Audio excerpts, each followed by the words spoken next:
Hi, it's Bernie Gobak on the 28th of April, looking at Catherine Thomas, as well as the Sunday Business Post.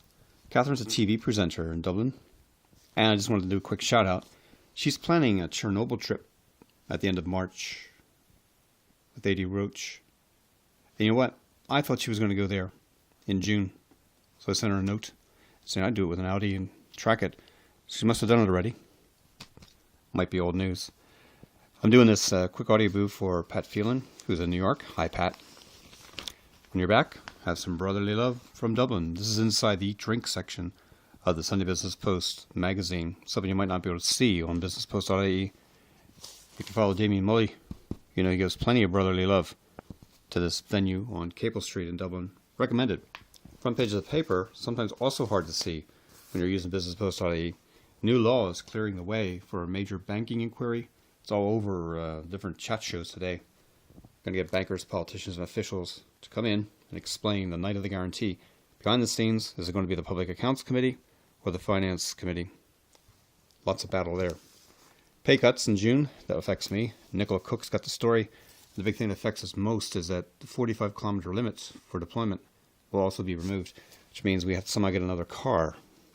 I'm not sure where the money's coming for that. That will be sticky. Very sticky. See if that actually happens. Got plenty of work in Clonmel where I am, but you know, they mess around here, try to cover jobs by having you go to places that have openings. Cliff Taylor says new figures show that Ireland has room to ease austerity, and the point he makes is the government actually could cut the planned adjustments in the next two budgets by close to €1 billion and still hit the 2015 target. Interesting discussion. That's what the Foil guys say is just do that. This is good. Hey, Pat, John Isle points out the European Investment Bank, the EIB, has new funding for smaller SMEs. They're doing it in partnership with AIB. They're looking at like a €200 million lending arrangement. Pretty good. Over in the States, you might see this. John Burke says the U.S. Department of State's warning Americans that there's a lot of fraud on the streets and that the police are, they're negatively taken to this austerity program, so that might affect police response, guarded response to things. It was actually showing up as a travel note for Americans coming to Ireland. Looking for Waterford Crystal? Well, that's good stuff, available online and also available in Waterford. John Isle points out that if you're a trustee of an insolvent retirement scheme, you might just push, like many people did, for the company itself, Waterford Crystal, to go bankrupt, because that forces the state into an ultimate trustee for the employees that should have gotten the money.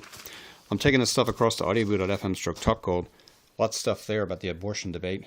John Burke says many activist organizations have not even registered with the Standards in Public Office Commission, and that's a problem. So you don't know if somebody who's on the news or on a chat show is actually a representative of some other organization. Glen Island Farm is building its business on a culture of success. We'll look for it. It's the Irish farmhouse yogurts and cheesecake producers. The Glen Island is raising €300,000 in a new line for children's yogurt. They have good cheesecake. You don't have to be a kid to enjoy that. Look at this stuff here about creativity. And what didn't show up in this little storyline is a feature that the Southern Business Post has on animation. I'll cover that separately. But look, name checked by Alan Coleman include Paddy Cosgrave of the Dublin Web Summit, Niall Harbison and Laura Fisher of Simply Zesty. These are disruptors reshaping their respective markets. Name checking on Niall. Easy to do. Okay, taking a fight to piracy, fighting piracy. Margaret O'Brien points out something obvious. Pirates are always going to be like a step ahead of any mechanisms you put in place to stop them. Big section on intellectual property where they're concerned about piracy in Ireland and beyond. Upskilling done from a distance. We're looking at that ourselves. This is basically a commercial segment called Technology and Higher Education. UL is doing this thing with Six Sigma. It's like a black belt for productivity and for process management. An emphasis on social media to IT Carlo. Didn't know this. We're actually doing this with temporary food producers, but indirectly. Students worked on live projects in IT Carlo with companies in the region to develop appropriate social media strategies. I got to do that next semester. Here's the animation story. I missed it. There's Kyle Gaffney. Animation remains a big draw. There's IADT for the animation category. We've got animation running pretty strong. in LSAD in Clonmel, where I work.